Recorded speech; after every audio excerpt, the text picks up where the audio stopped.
우리가 지난번 말씀에 이제 바울이 고린도 교회 성도들을 애정을 가지고 사랑하는 자녀들에게 대하는 것처럼 그렇게 권면하죠. 그러면서 얼마나 사랑하는가 하면 너희를 낳았다 그렇게 말합니다. 낳았다. 복음으로 너희를 낳았다 그렇게 말씀하죠. 자식같이 영적인 자식으로 그렇게 생각한다는 그런 말씀이죠. 그러면서 권면하기를 너희는 나를 본받으라 그렇게 말씀합니다. 그러면서 아주 안타까운 마음을 가지고 있었어요. 왜냐하면 고린도 교회에 좋지 않은 사람들이 들어와 가지고 저들의 믿음을 흔듭니다. 그래서 믿음의 자리에 있는 걸 자꾸만 흔들어요. 그래서 시험에 들게 하죠. 그래서 그런 사람들에게 내가 주님께서 뜻하시면 가겠다 하는 그런 말을 하게 되죠. 어떻게 비난하는가 하면 바울은 아마 고린도 교회에 오지 않을 거다 그렇게 얘기를 하는 겁니다. 바울이 한 말들은 다 진실이 아니다 이렇게 왜곡하는 거죠. 그렇게 스스로 교만하게 행동하는 사람들이 있었어요. 그래서 4장 18절에 이렇게 말씀하죠. 어떤 이들은 내가 너에게 나아가지 아니할 것 같이 스스로 교만하여졌으나 이렇게 말하죠. 그러니까 바울이 절대로 고린도 교회에 오지 않는다라고 하는 거죠. 방치하고 있는 것처럼 그렇게 말을 왜곡합니다. 그러면서 비난하기를 바울은 글은 참 괜찮아 보이는데 그 사람이 말하는 거 언변 좀 변변치 않고 모습도 별로 변변치 않고 또 사람이 변하기를 잘하는 그런 사람이고 이렇게 자꾸만 바울을 변질시키는 거예요. 그러니까 바울이 그 얘기를 전해 듣고 얼마나 속이 상했겠어요. 바울을 그렇게 깎아내립니다. 맥루한이라고 하는 커뮤니케이션 학자가 있는데 맥루한이 한 아주 유명한 말이 있습니다. 커뮤니케이션 공부한 사람들은 마샬 맥루한 그럼 다 아는데 이 사람이 이런 유명한 말을 했습니다. 미디어가 메시지다. 미디어가 메시지다 라고 하는 말이 뭐냐면 말하는 사람이 메시지라는 거예요. 말하는 사람이. 그러니까 어떤 언론을 통해 말하냐 어떤 사람이 말하느냐 무게감이 다르죠. 자, 신실하지 못하고 믿지 못할 만한 사람이 말하면 들려지지가 않습니다. 신실한 사람, 진실한 사람이 얘기하면 그 말 한마디가 참 잘 들리죠. 그래서 미디어가 메시지다 하는 말은 정말 맞는 말이다. 오래전 했던 마샬 맥루한이라는 사람이 한 말은 정말로 맞다. 그래서 미디어가 메시지다. 그러니까 잘 안 들리게 하기 위해서는 어떻게 하냐면 미디어를 손상시키면 됩니다. 말씀을 전하는 사람을 손상시키면 돼요. 그러면 말씀이 안 들리는 거예요. 이게 참 큰 손실이 가는 거죠. 그러니까 그 거짓 교사들이 고린도 교회 안에 들어와서 고린도 교회 적어도 3년 동안 바울이 얼마나 애정을 가졌는가 하면 바울이 2차 전도 여행 때 가서 3년 동안을 거기서 머물렀어요. 오다가 에베소에서 한 1년 6개월 동안 있었는데 오늘 아침에 이제 우리 성경 파노라마 공부할 때 그 내용이 마침 나왔어요. 바울이 1차, 2차, 3차 전도여행 하는데 고린도 교회를 3년 동안 목회했어요. 그러니까 얼마나 애정이 있겠어요. 그리고 떠났는데 그리고 바울이 지금 로마의 감옥에 있는데 재판을 받고 있는 것도 아닙니다. 어려움 가운데 있는데 지금 들리는 소문은 바울이라는 사람이 언변도 시원치 않고 그 사람 모습도 시원치 않고 그러면서 그 사람은 오지 않을 거다 이렇게 얘기하니까 바울이 참 안타까웠단 말이죠. 그렇다면 왜 그런 사람들이 생겨나게 됐을까? 또 그런 사람들은 어떤 사람일까 하는 생각해 보게 되죠. 아마 그렇게 말하는 사람은 좀 질이 안 좋을 거예요. 그렇게 우린 추정해 봅니다. 질이 안 좋죠. 원래 그 사람이 태어날 때부터 그렇게 질이 안 좋은 사람이었는지 살다가 좋지 못한 영향을 받아서 그렇게 안 좋았는지는 모르겠어요. 하여튼 영적으로 볼 때는 메시지가 들리지 않도록 하는 건 참 질이 안 좋은 사람이죠. 그래서 슬그머니 그런 말들을 퍼뜨립니다. 아주 비관적, 부정적, 비판적 그런 사고를 가지고 말씀의 통로를 막는 거예요. 이게 참 무서운 얘기죠. 말씀이 들어온 통로를 막는다. 그렇게 하는 일들을 했어요. 뿐만 아니라 그런 안 좋은 영향 가운데 있는 사람들이 상당히 데미지를 입게 되죠. 손실을 얻게 돼요. 그런 상황이 있었기 때문에 바울이 답답해요. 억울하기도 하고 안타깝기도 했겠죠. 그래서 바울이 얘기합니다.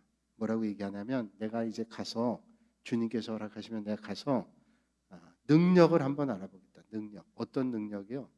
저들의 능력을 한번 알아보겠다. 저들이 하나님께로부터 온 건지 아니면 자기들이 마음대로 하는 건지 능력을 알아보겠다는 거예요. 왜냐하면 하나님의 나라는 말이 아니라 능력에 있기 때문에. 그래서 20절에 이렇게 말씀하죠. 하나님의 나라는 말에 있지 아니하고 오직 능력에 있습니다. 하나님의 나라는 말에 있지 않고 능력이 있다. 이 말을 아마 여러분들이 많이 들어보셨을 거예요. 하나님의 나라는 말에 있는 게 아니라 능력이 있다. 자, 그렇다면 하나님의 나라는 말이 아니라 능력이 있다 그러면 하나님의 나라는 도대체 뭘까요? 자, 우리가 하나님의 나라를 이루어야 됩니다. 이런 얘기를 하기도 하고 우리가 하나님 나라를 소망합니다. 이렇게 얘기도 하는데 그러면 구체적으로 하나님 나라는 어떤 게 하나님의 나라냐 하는 거죠. 아마 우리가 하나님 앞에 가게 되면 하나님 나라에 들어가게 될 거야. 그러면 그 말의 의미는 하나님의 나라는 천국, 영원한 하나님 나라다. 그렇게 얘기할 수 있죠. 하나님 나라. 우리가 언젠간 예수 그리스도를 믿음으로 가게 될 나라가 하나님의 나라예요. 그리고 오늘 20절 말씀대로 보면 하나님의 나라는 말에 있는 게 아니라 능력에 있다라고 말할 때 그 하나님의 나라는 능력의 나라. 첫째는 우리가 가게 될 영원한 하나님의 나라 천국이고 또 하나는 하나님의 나라는 말에 있지 않고 능력에 있다 그랬으니까 그 하나님의 나라는 능력의 나라. 이 세상에 어떤 나라와 비교할 수 없을 정도로 탁월한 능력의 나라다. 우리가 소망하는 나라가 그런 능력의 나라다라고 하는 것을 우리는 알 수 있다는 거죠. 로마가 한때 유럽을 고대 근동지역뿐 아니라 유럽의 전역을 다스리고 있었던 강대국이었습니다.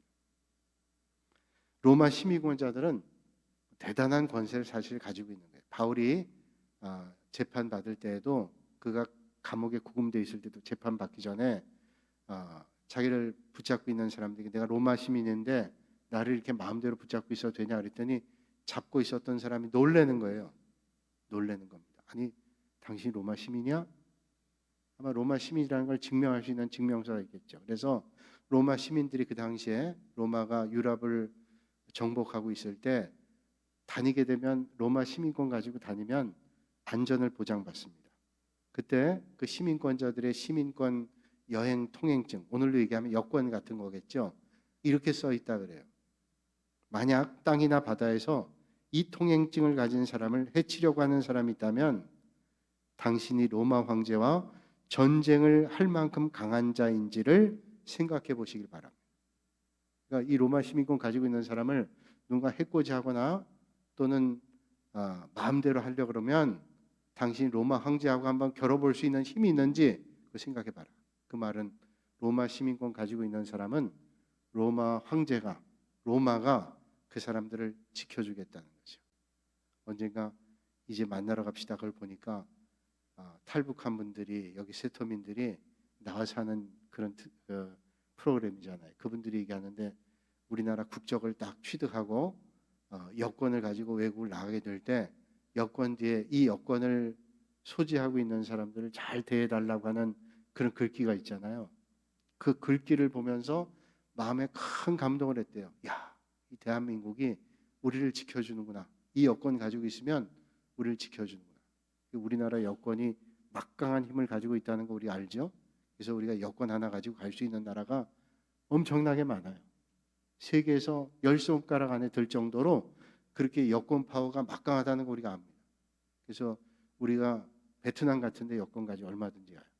심지어 미국 시민권 가지고 있는 사람들이 베트남, 캄보디아 이런 데 가려면 조금 우리나라 사람들보다 더 힘듭니다. 그리고 국경을 넘어갈 때요. 미국 사람보다 한국 사람들이 그 통행세가 더 싸요.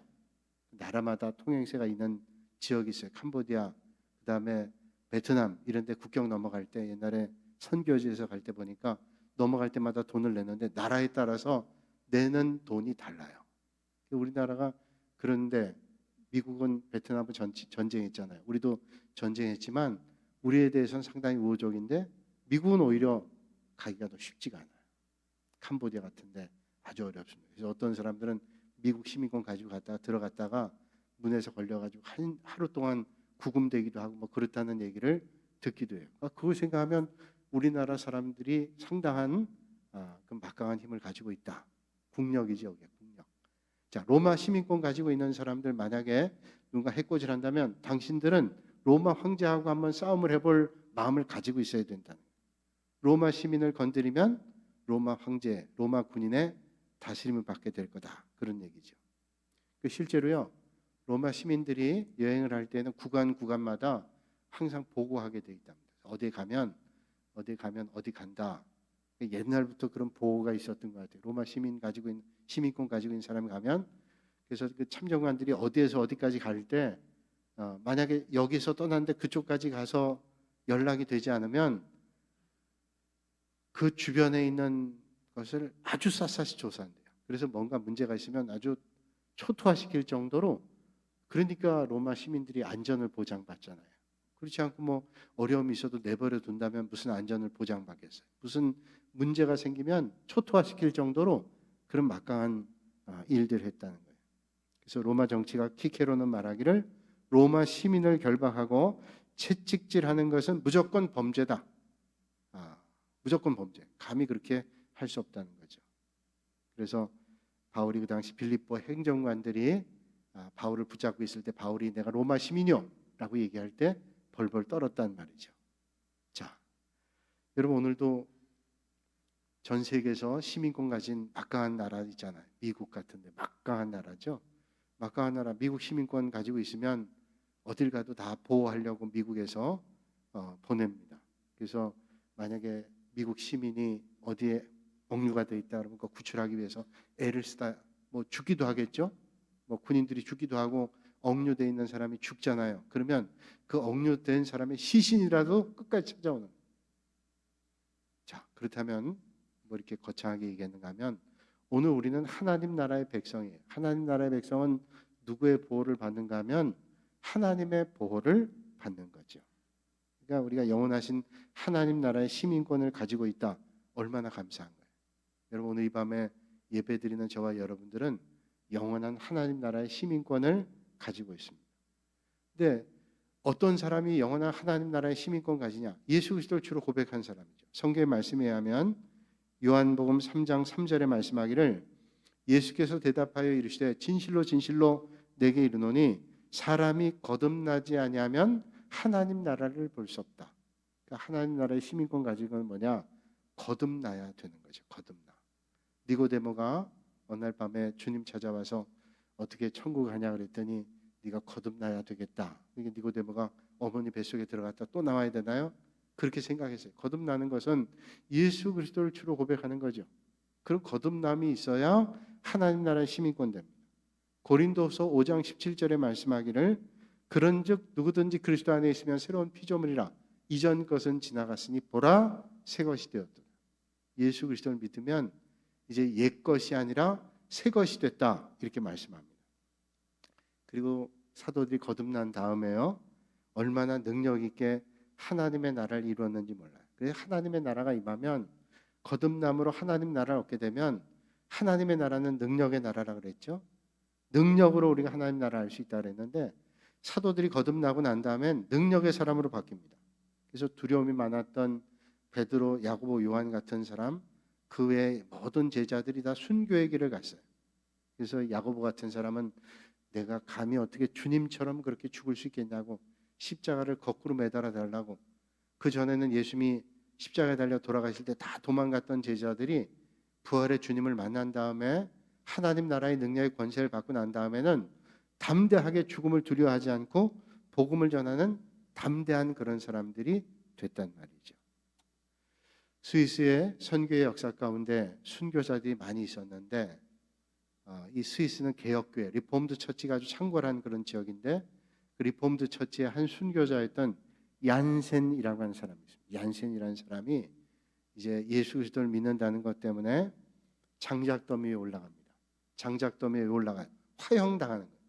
장작더미에 올라갔는데 그 장작더미에 불을 질러 화형을 집행하려는 순간에 저기 불이 붙으면 그냥 죽는 게 아니라 불에 타 죽는 겁니다. 얼마나 고통스럽겠어요. 고통 가운데 아주 큰 고통이 화상당하는 거죠. 화상. 그래서 화상당한 사람들은 얼마나 고통스러워요. 그래서 그 화형을 시키는 장작댐에 올라갔는데 그 사람이 이제 불만 붙이면 죽는 겁니다. 그런데 그때 그 집행을 하고 있던 그 집행관을 불러서 얘기하는 거예요. 집행관님 불러서 제 가슴에 한번 손을 대보십시오.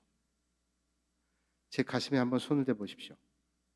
제가 지금 화형을 당할 그런 몸인데 제 가슴이 막 불붙듯이 그렇게 탄다면, 막 벌벌 떤다면 당신은 하나님을 믿지 않아도 됩니다. 그런데 내 심장에 별로 요동이 없다면 하나님이 살아계신 것을 믿으실 수 있길 바랍니다. 근데 거기 집행관이 보고 있었는데 이 사람이 지금 장작더미를 쌓고 그 앞에 있는데 별로 동요하지 않는 것 같아요. 그래서 궁금했어요. 그래서 그 말을 듣고 가슴에 손을 대봤는데 정말로 잠자듯이 심장 뛰는 게 전혀 요동하지 않더래요. 어떻게 이럴 수 있겠나? 여러분, 우리가 병원 가서 주사 한 대 맞으려고 해도 벌벌 떠는 분들이 있잖아요. 천하를 잃은 것처럼 벌벌 떠는 분들이 있잖아요. 그런 분들도 있는데 이분은 장작더미 위에 올려놓는데도 그냥 잠자듯이 마음의 평안함이 있는 거예요. 그 집행관이 그런 고백했다 그러죠. 이렇게 잠잠하게 할 수 있었던 하나님이 있다면 나도 믿겠노라고. 그 얀센이라고 하는 순교자의 그 죽음의 자리에서 그는 담대할 수 있었어요. 어떻게 담대할 수 있을까요? 영원한 하나님 나라를 소망하고 그런 믿음의 소망을 가지고 있었기 때문에 담대할 수 있었다는 거예요. 1945년 4월 8일에 독일의 본헤퍼라고 하는 사람이 있죠. 옥중서신이라고 하는 글을 썼던 본헤퍼가 이제 영어의 몸으로 사형을 당하게 되는데요.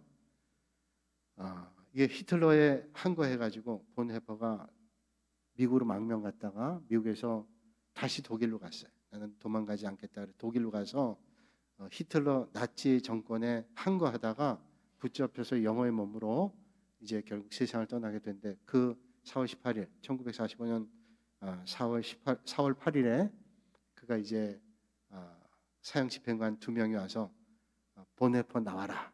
본헤퍼 나와라. 뭐 책에 있는 글들을 보면 그러잖아요. 사형 집행 당하는 사람들이 사형수들이 늘 부르지만 그때 부를 땐 느낌이 다르다 그러잖아요. 그 사형 집행했던 어떤 장로님이 쓴 글을 보니까 몸부림을 친대요. 안 끌려가려고. 뭐 여러 번 부르지만 부를 때마다 얼마나 철렁거리겠어요. 이게 내가 죽는 길이 아닌지 모르겠다. 근데 본헤퍼도 그걸 느꼈겠죠. 순간 같은 감옥에 있는 사람들도 다 같이 느낀 거예요. 그래서 본헤퍼도 느꼈기 때문에 떠나면서 같은 감방에 있는 사람들과 인사 나누는 거예요. 나중에 보십시다. 그리고 인사하고 나가는데 그 감방에 있는 사람들이 목사님 안녕히 가십시오. 그렇게 인사하면서 이제 정말 오늘 이 아침이 마지막이군요. 그렇게 작별 인사를 나눴대요. 나가던 본헤퍼 목사님이 잠깐 서서 그들을 둘러보고 이런 얘기했답니다. 마지막이라뇨? 그게 무슨 말씀입니까? 저는 마지막이 아니에요. 나는 지금 저 집행하는 저 사람들을 따라가는 게 아니라 주님이 걸어가신 길을 따라가는 겁니다. 우리 멀지 않은 날 하나님 나라에서 보십시다. 아주 유명한 얘기죠. 본헤퍼는 그 죽음을 맞닥뜨리죠. 바울이 아니라 본헤퍼가 미국에서 신학교에서 교수로 그냥 있었더라면 그런 죽음을 당하지 않았을 거예요. 많은 독일의 신학자들이 2차 세계대전, 이 전쟁 때 미국으로 갔어요. 또 미국에 있는 신학교에서 유명한 신학자들 많이 불렀어요. 폴틀리 같은 유명한 신학자들 부르고 많은 신학자들 불렀거든요. 본헤퍼 거기 있으면 안전할 수 있겠죠. 그런데 그는 나치와 항거하기 위해서 갔어요. 죽음의 길을 자기가 간 거죠. 주님께서 십자가를 받아들인 것처럼 그 길을 갔어요. 마지막이 아니라 영원한 하나님 나라에서 뵙겠다. 자, 이게 어디서 온 거예요? 성령의 능력이 그 안에 온 거죠. 하나님의 나라의 능력이 거기에 온 겁니다. 주님의 능력이 없이는 도저히 이런 역사가 일어날 수 없어요. 여러분, 오늘도 성령의 능력이 여러분들을 사로잡아서 하나님의 능력과 권세로 하나님의 놀라운 일들을 이루시는 여러분들이 되시기를 주님의 이름으로 축복합니다. 중국의 문화혁명으로 모든 선교사들이 쫓겨날 때 미국의 선교사님이 자기들이 선교했던 그 중국인 가운데 이제 사역자가 생긴 거예요. 이제 자기는 이제 추방당하게 돼서 미국 선교사님들, 영국 선교사님들 다 중국에 있던 선교사님들이 쫓겨나는 거예요. 이 선교사님 떠나기 전에 자기가 양육하고 키운 현지 선교사님이죠.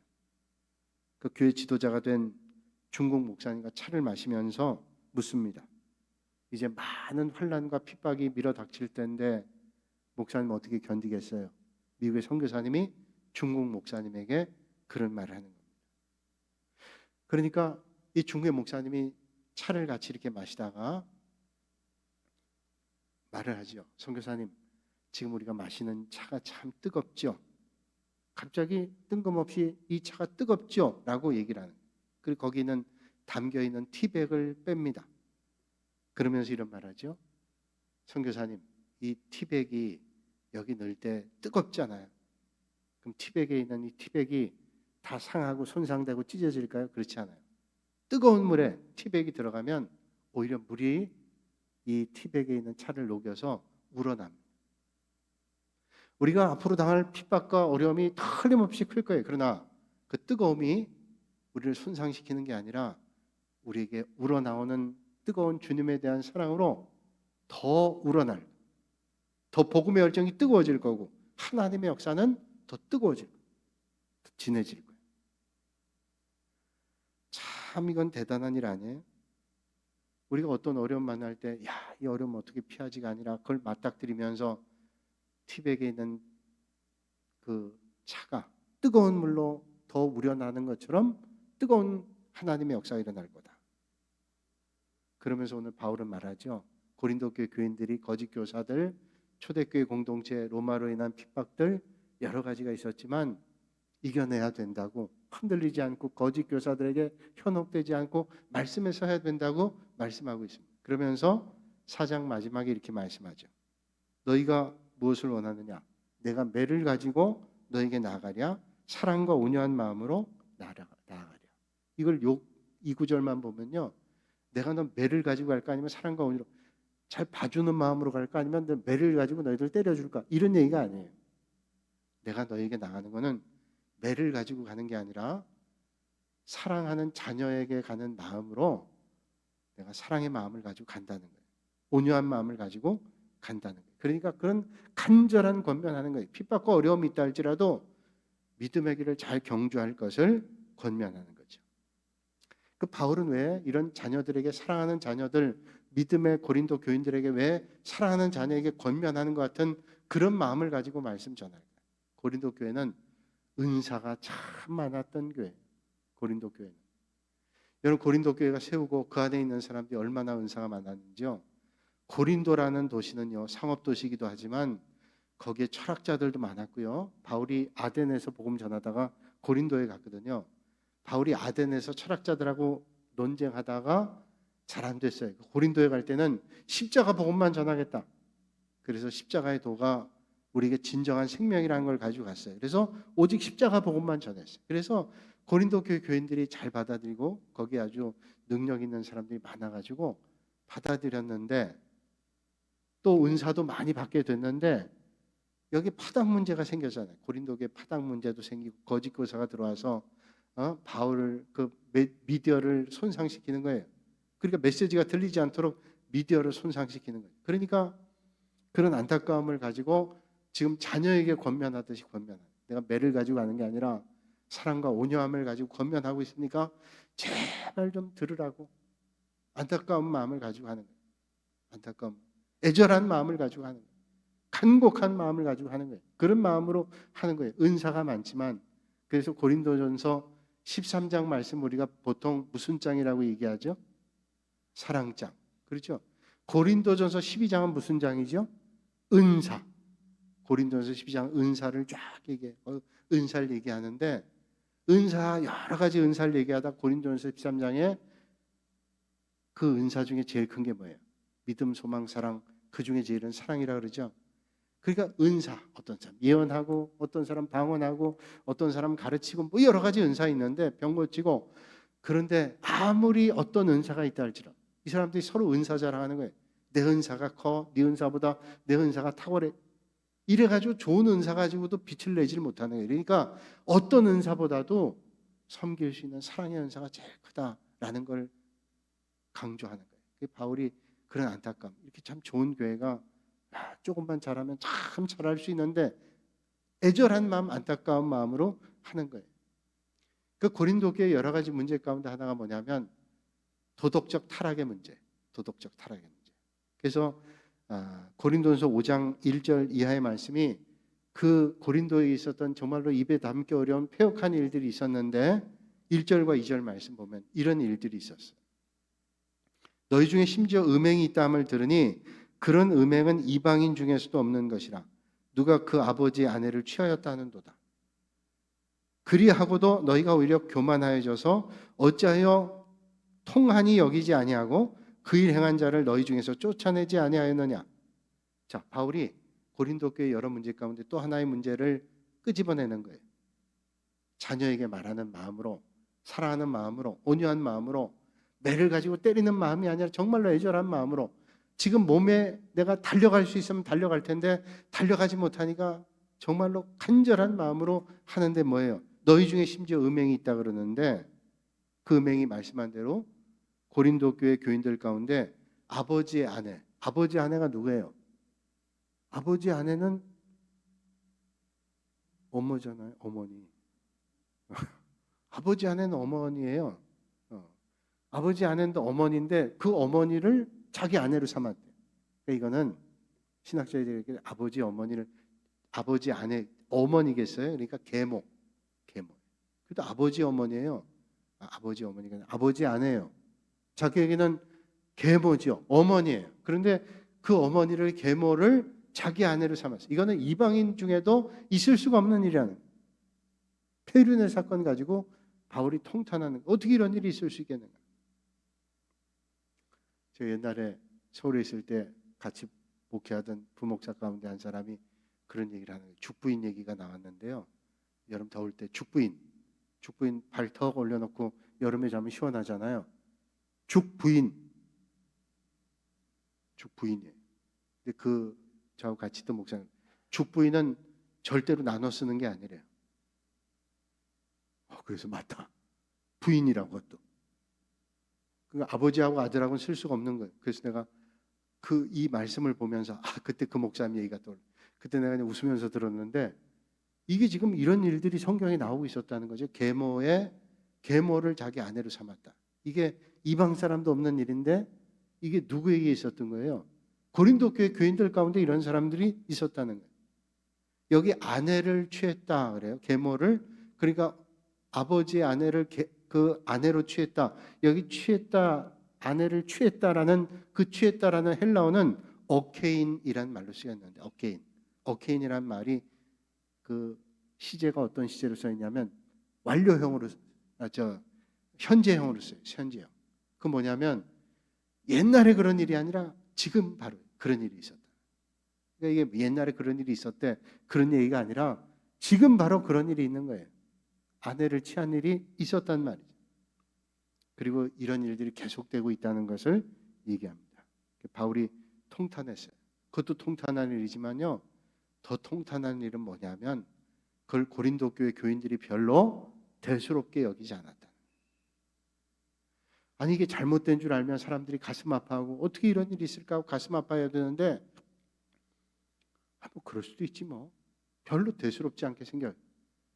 이거는 정말로 큰 문제죠. 이게 별게 아니야? 라고 생각하는 게 더 가슴 아픈 일이에요. 그래서 2절 말씀 보니까 그리하고도 너희가 오히려 교만하여져서 어찌하여 통한이 여기지 아니하고 그 일을 행한 자를 너희 중에서 쫓아내지 않았냐. 고린도 교회 교인들은 그런 일들을 보고 들으면서 묵인했어요. 별거 아닌데 뭐.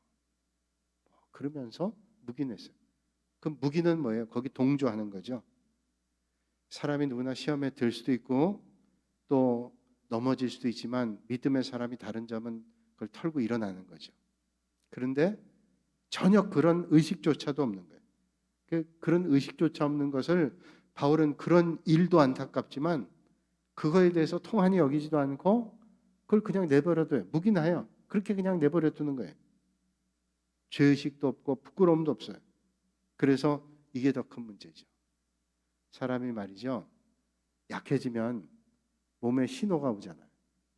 근데 이 신호가 있다는 건 우리의 건강을 지키는데 상당히 유익하다 그러죠. 몸이 안 좋아지면 감기에 잘 걸리기도 하고 여러 가지 저항력이 약해지기도 하고 이런 것들을 느끼면서 아이고 내가 요새 몸이 안 좋구나 느껴지는데 그게 전혀 느껴지지 않아요.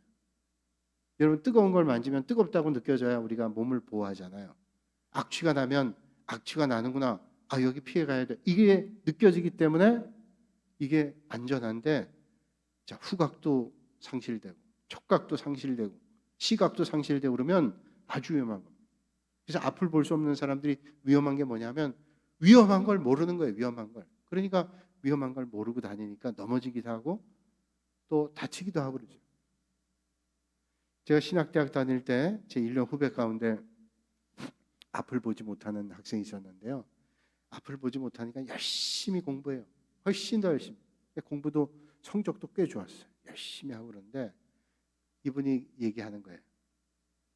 나는 그래도 좋은 점도 꽤 있대요. 그게 뭐냐 그랬더니 전기가 나가도 자기는 전혀 문제가 없대요. 그렇죠.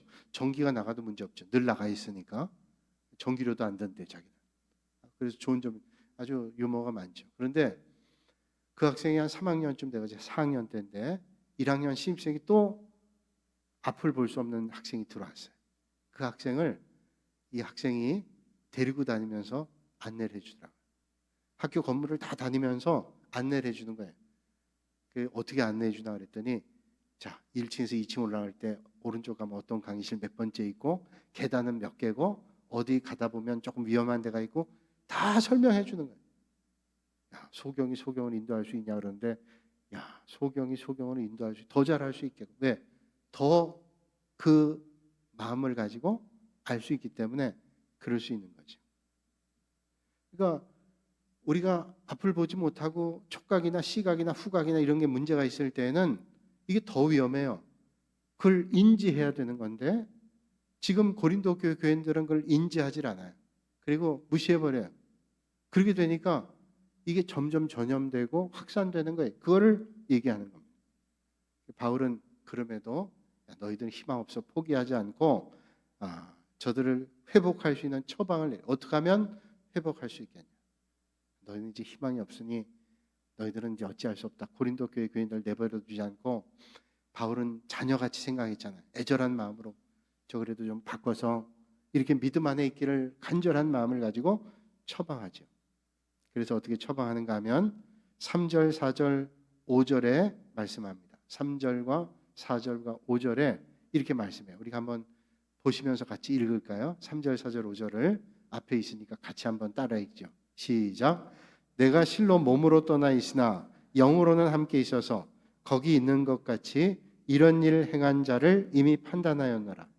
주 예수의 이름으로 너희가 내 영과 함께 모여서 우리 주 예수의 능력으로 이런 자를 사탄에게 내주었으니 이는 육신은 멸하고 영은 주 예수의 날에 구원을 받게 하려 함이라. 아멘.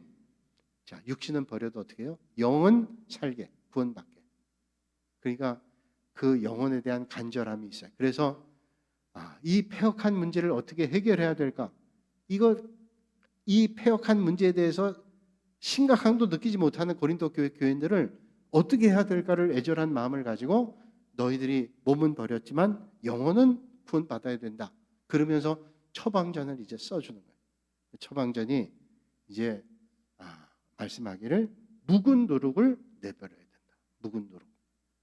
자, 묵은 누룩을 내버려야 되는데 성경에 보면 누룩이 좋은 의미로도 쓰이고요.